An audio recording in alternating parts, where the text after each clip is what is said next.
Talking back tonight, let's take a look at some stories that the mainstream media probably aren't reporting on here in Australia at the moment with Talking Back the Night regular Nathan Bray. Hi, mate.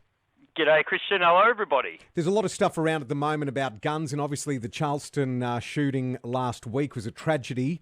And the Pope has come out now saying that you are not Christian if you own guns. That will come as devastating news for a lot of people in the deep south of America.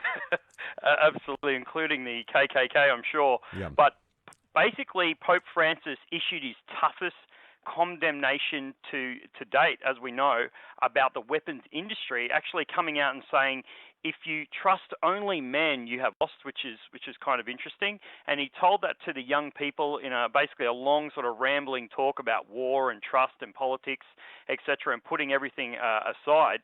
But he came out and said it makes him think of people, managers, businessmen who call themselves Christian. And if they manufacture weapons, they're no longer really acting as a Christian. And if you're a gun owner, it's duplicity in the currency of today to say that you're a Christian when you're a gun owner. Now, I found that very interesting from the Pope, considering he was surrounded by bodyguards holding weapons and trained to kill. He goes around in a Pope-mobile, which is bulletproof, okay? And as it turns out, the Vatican actually own a large percentage of the company called Beretta. So I understand he has a point of view. I remember he was against homosexuality at one point, and then we found out that the Vatican actually owns one of the biggest gay bathhouses in Europe. So I understand that's right. I understand his point of view, but I think sometimes he can be a little bit duplicitous himself. You've got some information suggesting that nearly every mass shooting in the last 20 years shares one surprising common thing, and it's not necessarily guns. That's right, Christian. After this most recent shooting, as you mentioned, in Charleston, one thing is now very clear.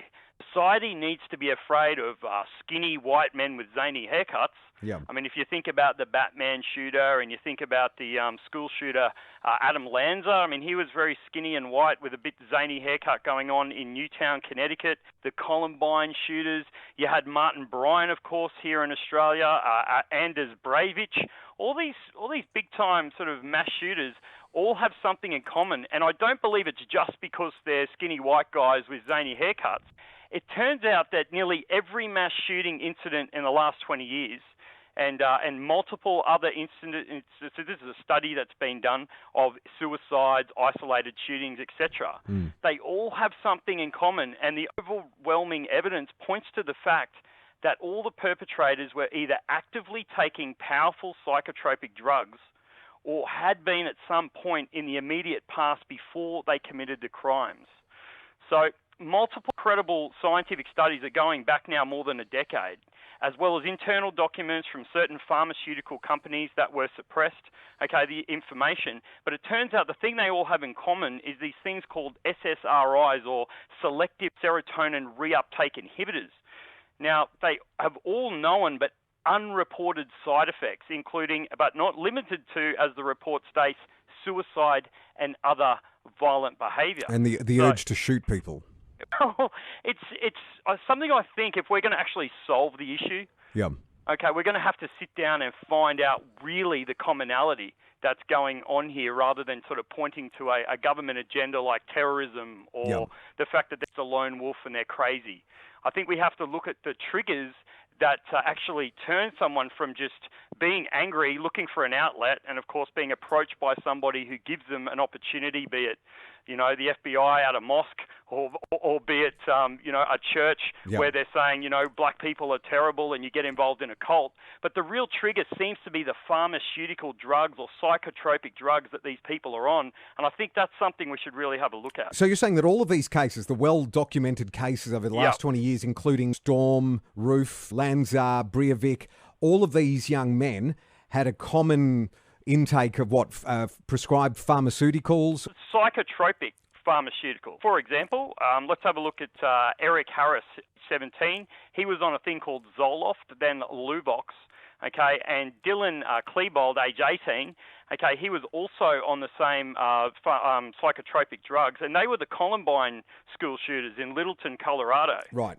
So they killed 12 students, a teacher, and wounded 23 others before killing themselves. Now, unfortunately, Klebold's medical records, we know Eric Harris's, but they've always been made non-available, which I think is something that we need to start saying. The ones where we don't know the information, but we have found, say, strips of medication on them, in, say, in Martin Bryant's case and so on, okay? The problem is, Christian, I'm not having to go at pharmaceutical companies. I'm having to go at the fact you can buy these on the street now, apparently. If we're going to put restrictions on guns, and that's the agenda. So every time one of these things happen, there's an agenda push to get rid of guns. Right. Okay, and I've heard people comparing the US, mass shootings in the US or just deaths with handguns compared to Japan, and they're compared with France and places like that. But people forget that the US is in the middle of a civil war called, drugs, a war on drugs with gangs. They're the majority of the people who get killed in the United States. So we have to kind of compare the United States, rather than what Obama does, to Japan. We need to compare the United States in its current state, okay, to places like the Ukraine or Syria, okay, where there is massive amounts of people killing each other for a reason. And over there it's freedom fighting, but in the US it's very clearly a gang problem, mainly to do, fueled by drugs. Now, if they're going to put restrictions on these people, why not just put the restrictions on those people who have prescriptions to something that has proven to trigger them, like, these pharmaceutical psychotropic drugs? Yeah.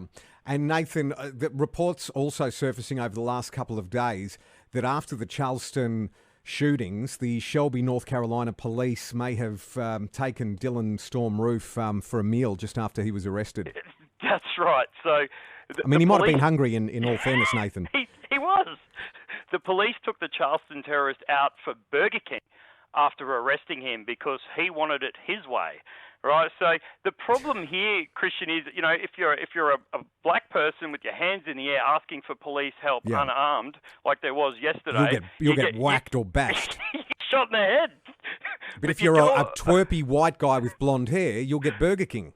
That's right. So it almost sounds like satire, right? But it's not. The Shelby, North Carolina police took Dylan Storm Roof to Burger King after arresting him for the act of terrorism and murder that claimed 9 innocent lives and was intended to spark a race war. And this was by Roof's own admission. Now, Dylan then lamented that he was hungry. And when the officers pulled him over in Shelby, the word of the incident, of course, comes to us directly from the police chief, Jeff Ludford of Charleston. I'm not saying it's a false flag, or I'm not saying the police like the idea that it happened, but I notice how governments jump on the bandwagon, a bit like Tony Abbott does on the Q&A ABC show. They jump on the bandwagon and push their agenda. Yeah. Okay, and they use it to their advantage. The final thing I found that came out, which sort of goes along this line, is the Charleston shooting happened during a federal active shooter drill. So you can actually go to government website and they tell you all the different sorts of drills that they're running around the country. On the same day, they were running an active shooter drill just like this situation of someone going in and shooting a bunch of people, say in a church or a shopping centre, in the same town, and that's why the FBI obviously responded so quickly. Yeah. So it's very scary to think that 9/11 there was the drill going on, and then you had the bombing in London, the 777 there was a drill going on, and Andres Braves or whatever his name is, there was a drill going on in Norway. Everywhere there seems to be these false flags or questionable events or events that a government takes advantage of. Right, there seems to be a drill going on. Either it's a huge coincidence or it's just very scary. Nathan Bray, thanks. We'll catch you again in a week's time. Cheers, Christian.